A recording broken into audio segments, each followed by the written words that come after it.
Hello everyone. So today's topic is COVID-19 and anxiety. How we can manage our anxiety and how we can cope with our anxiety. So let's start the topic. All of us are aware of the fact that COVID-19 pandemic and its far-reaching implications continue to unfold globally, and in our community it's very common for people to experience different emotions or feelings or reactions. Some may feel anxious, some may feel stressed, some may feel worried.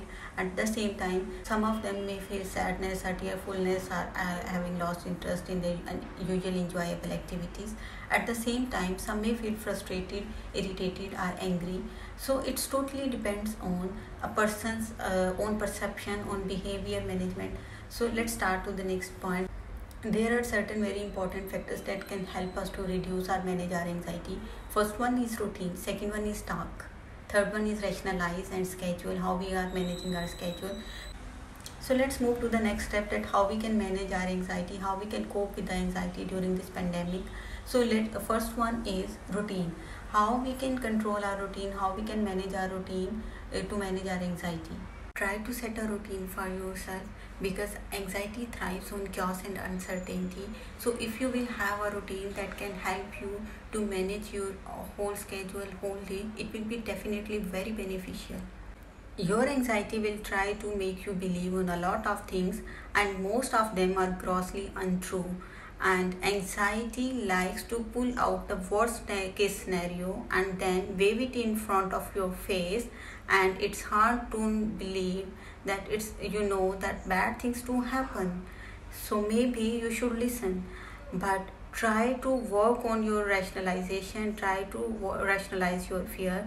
Tell yourself over and over again that it's not going to be as bad as you are imagining.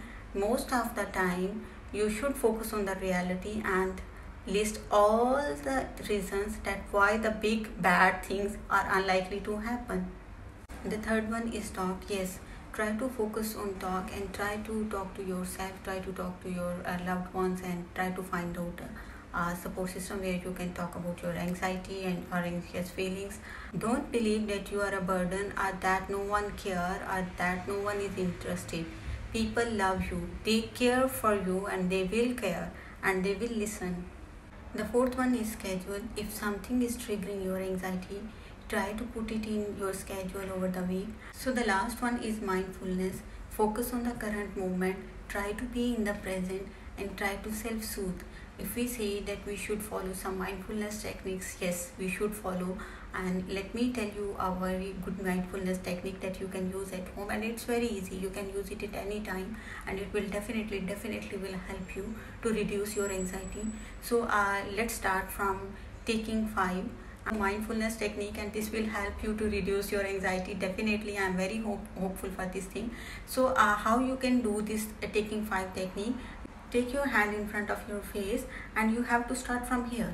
What you have to do, this technique is actually very easy. You can do it at any time, and it will helpful for you to reduce your anxiety. What you can do, you just have to start from here. Take your finger like that, put it here, and start from here. While starting from here, what you have to do, inhale and then exhale.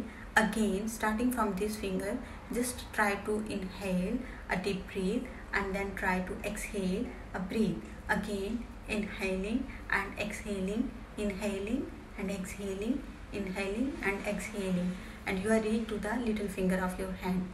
After reaching here, again start from here, start the same process. Inhale and then exhale a deep breath, and slowly you just try to inhale and exhale while closing your eyes and thinking about the positivity of life. So I hope that this taking 5 technique will be very helpful for you, very beneficial for your routine or to reduce your anxiety. Take care. Bye.